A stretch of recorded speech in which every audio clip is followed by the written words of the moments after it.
გამარჯობა, მე ივანე შაიშმელაშვილი ვარ და დღევანდელ გადაცემაში ვისაუბრებთ გერმანიის ელჩთან საქართველოში ბატონ ჰუბერტ knirschთან ერთად და შევეცდებით ერთად შევაფასოთ თბილისში ბოლოს განვითარებული მოვლენები. Ამ ყველაფერმა ბუნებრივია საერთაშორისო მედიის და საერთაშორისო საზოგადოების ყურადღება ნამდვილად მიიქცია და ძალიან საინტერესოა თუ როგორ უყურებს და როგორ აფასებს ამ ყველაფერს საქართველოსთვის ერთ-ერთი ყველაზე უფრო ახლობელი ქვეყანა გერმანია და როგორი ხედვა აქვს ამ შემთხვევაში უკვე გერმანიის ელჩს. Thank you very much for the interview.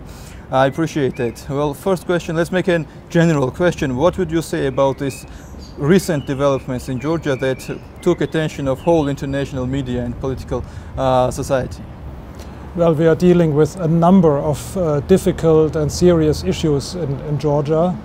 Foreign embassies are following them closely, and we need to look at the details and to assess each individual question separately, its causes, its possible consequences, and to be very sober in doing this. Then let's start from the recent developments in Georgia concerning Interparliamentary Assembly on Orthodoxy and everything that followed this event here in Georgia. Russians put blame on Georgians because they couldn't deal with their responsibilities, as they say that Georgians couldn't provide safety and security for their diplomats.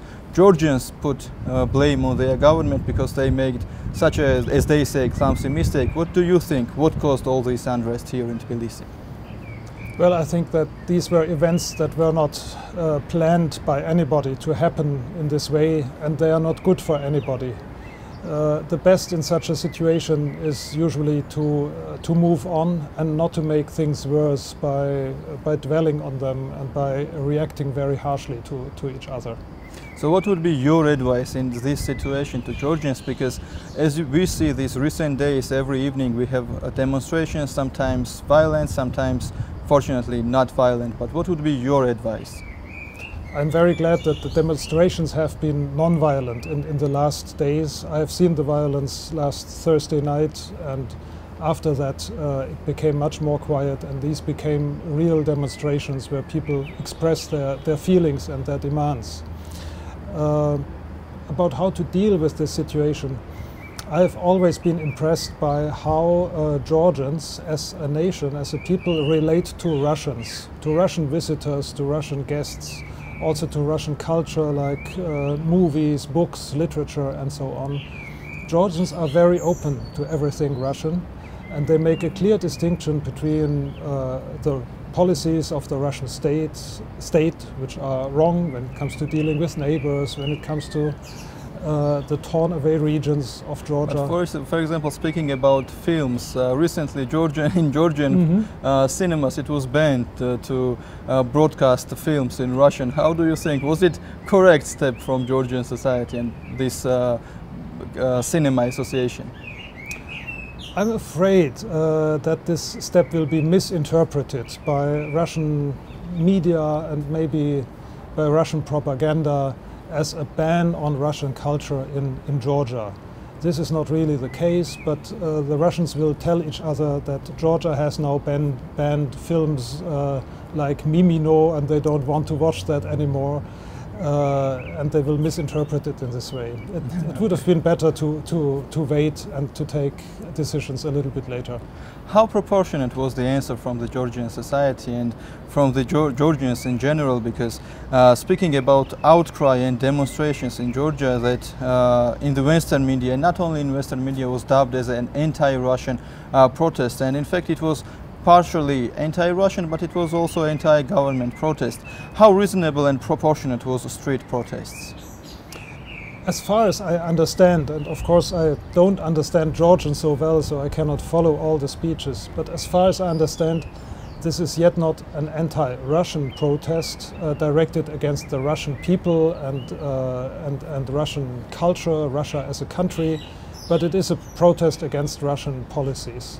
And as such, it is understandable, it is legitimate, and it has even played a role to alert international public opinion to the situation in Georgia, and between Georgia and Russia. Yes, and it was quite swiftly followed by Russian response. First it was ban on Georgian flights from and to Russia and Georgia from 8th of July. It's effective. Then comes these restrictions over wine, and people are waiting complete embargo on Georgian goods imported in Russia. How would you assess the Russian response?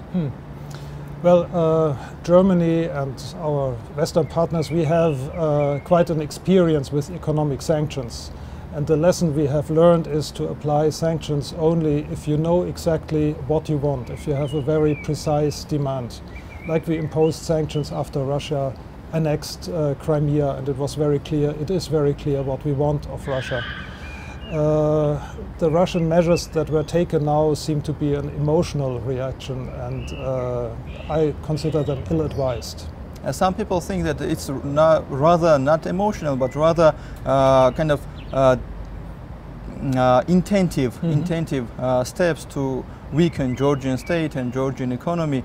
How do you think relations can further develop between Georgia and Russia? Because right now it seems that there's no perspective at all.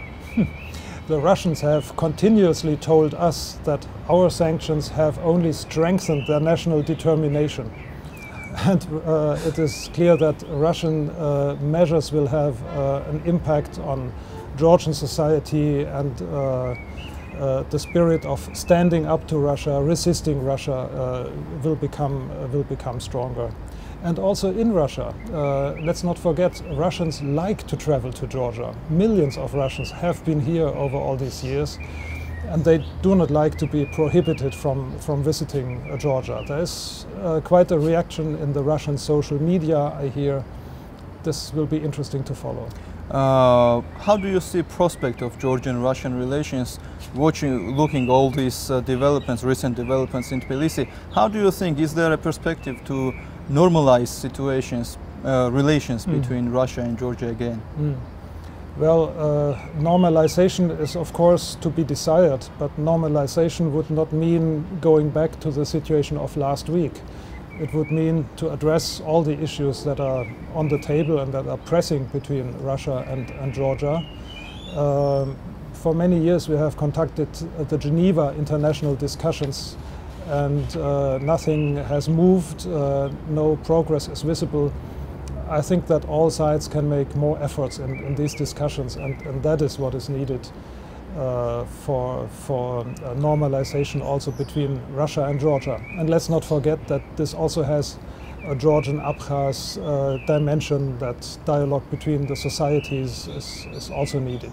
When we speak about Georgian and Russian relations, it comes to our mind relations between the European countries and Russia as well, because there are of course sanctions, international sanctions supported by the EU, but there are some projects. For example, Germany still is building Nord Stream 2 pipeline despite possible threat of sanctions from Russia. There are calls about cancelling or softening sanctions on Russia from several EU countries, and recently Russia has been rejoined to the Parliamentary Assembly of the Council of Europe.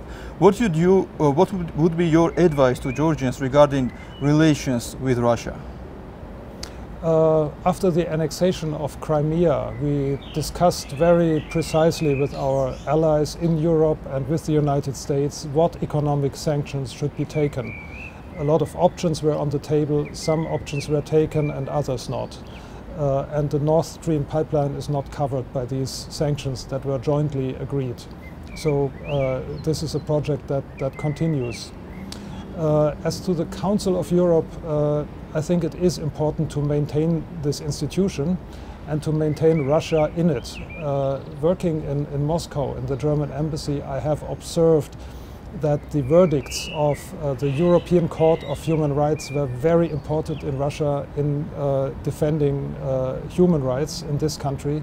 They were basically the only hope for many people. It is important that Russia stays in this organization.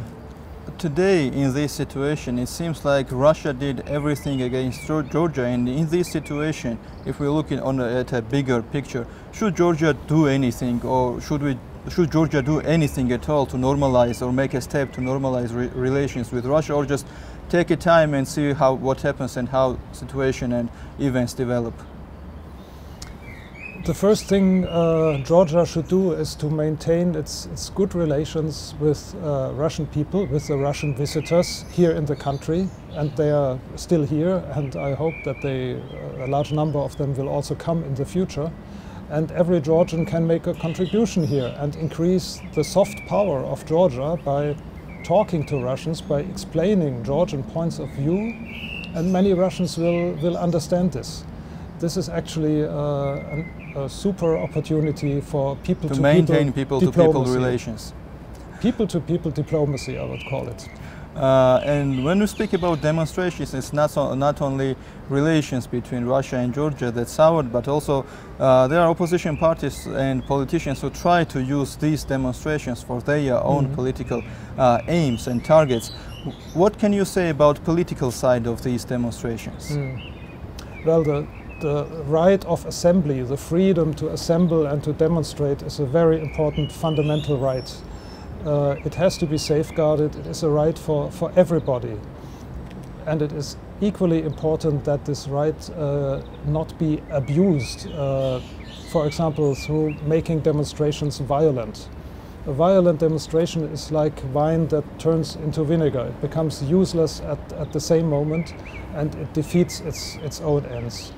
And this is a rule that should be applied throughout in many situations. And how effective and appropriate was the government's response on these demonstrations? I mean, a resignation of chairman of parliament, also there was resignation from one of MPs, Zakaria Kusnashvili. How do you think, are these steps effective to calm down situation in Georgia?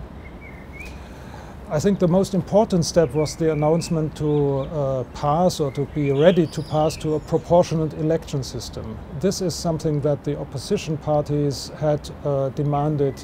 They had collected signatures, non-governmental organizations had demanded the same, and the demonstrators had asked for this. So I think it was a very good step to make this announcement. And what should follow now is a dialogue between the political forces on this basis, and a dialogue how to make Georgia stronger, how to unify the political forces that are on the basis of the constitution. Do you see perspective of dialogue today between Georgian political parties?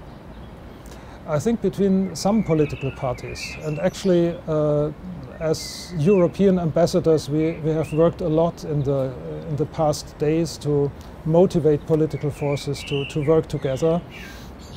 In some conversations we were more successful, and in other conversations we were less successful. But this is a task which is important in every democracy. There has to be political competition, but also togetherness in fundamental questions. You mentioned proportional system of elections, and I quite wanted to ask a question about this, because some people think, some experts even think that proportional system is not as good as it seems, and it will downgrade political system or democracy in Georgia. How do you think, was it a right step to propose proportional system for elections? Well, until very recently I only heard that everybody wanted proportionate elections, and the Georgian dream did not want to give in and provide them. Now I'm hearing criticism. Of course it is a debatable question whether to have a threshold of 3% or 5%. 5% is what is foreseen in the constitution. And this should be debated between the parties. That's what dialogue is for. Are there any benefits of proportional election system? The proportionate election system provides a more equal playing field for the political forces.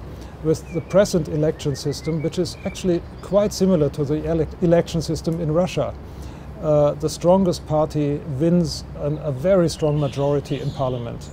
And this is not what a parliament is for. The situation should be balanced, there should be open and lively debate, and not a 3/4 majority of one party. Before demonstrations, it was a big issue here in Georgia, all the developments concerning Tbilisi Pride and their march. And there was also countermeasures and counter demonstrators, and led by one of the businessmen. What would be your assessment towards what's happened around these events? Well, last week or 10 days ago, everybody was very upset and concerned about the coming Pride March or March of Dignity. And now we have seen other developments that were much more dramatic and much more difficult to deal with. Actually, a march organized by the LGBT community is nothing unusual in very many countries. It is based on the freedom of assembly, which is guaranteed in the Constitution. And this has been an important fundamental right in Georgia after the experiences in the Soviet Union. Georgia has adopted a constitution that guarantees fundamental freedoms and rights. And this has to be applied in every situation, even if a demonstration will be much smaller, will be organized by perhaps a small community. But rights are there to be applied by minorities and not only by the majority of a country. There were attempts to contradict Western diplomats and Georgian people. Counter-demonstrators were claiming that Western diplomats, including your embassy as well, were lobbying LGBT rights here in Georgia and trying to incite all this unrest here in Georgia. Mm-hmm. What would be your assessment to their claims? Well, it's a purely Georgian question. There are Georgian people who want to demonstrate. They are based on, they claim a right that is guaranteed under the Georgian constitution.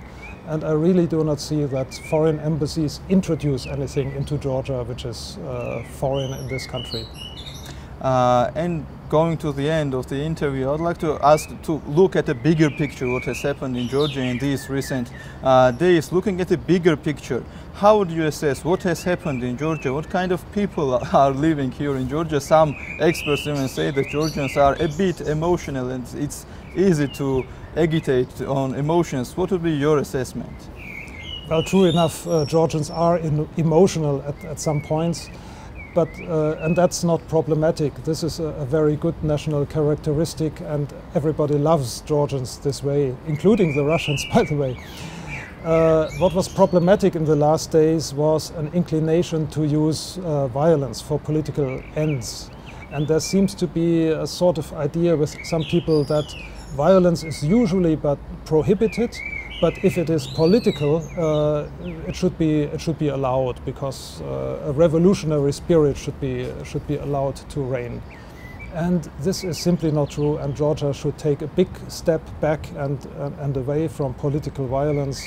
It's inadmissible to try and storm the parliament. It is inadmissible to threaten violence against a march that somebody organizes. All these are things of the past, from an era that is over in Georgia. Many foreign experts also try to assess what has happened in Georgia in these recent days regarding demonstrations in front of the parliament. I'd like to read a small quotation by one of the experts, Thomas de Waal. He said that everything that happens, this points to a persistent weakness of Georgia. Its politics is so polarized that there is no single leader who can speak for the whole nation. The big names are all engaged in aggressive rhetoric that divides and does not unite. What do you think? Is it what's the weakness of the Georgian politics? Indeed, polarization is a big problem here. Again, I think that the proportional election system can make a contribution to a less polarized political system. And of course, a country is lucky if it has a leader who is respected by everybody and loved and shows the right direction. If this is not the case, however, then people, everyday people, the likes of us, have to deal with the situation and to do the best they can to make democratic politics work. And I think Georgia can do that. And one of the details was that Georgians try to solve political problems out from the street. What should Georgians do to decide these political problems, not from the street, but via democratic decisions or policy making? I make the difference at another... I ask you an advice for Georgians. Yes. I would make the difference at another point. To act from the street is legitimate in a democracy if this means making a demonstration, making your demands heard. And again, this is guaranteed under the Georgian constitution. You need no permission to make a demonstration, to voice your opinion. If acting from the street means to act violently, to enter public buildings violently, or to push some politicians aside, or to prohibit a session of parliament, for instance, all these are things that weaken and undermine a democracy, and they should be avoided at all costs in every situation. Thank you for the interview, Mr. Ambassador. It was really interesting to have you in our show. ეს იყო გერმანიის ელჩი ჰუბერტ knirschი ჩვენთან გადაცემაში. შევეცადეთ ერთად შეგვეფასებინა ის მოვლენები, რომელიც ბოლო დღეებში განვითარდა საქართველოში. დღეს ამ ამით დასრულებულია დროებით.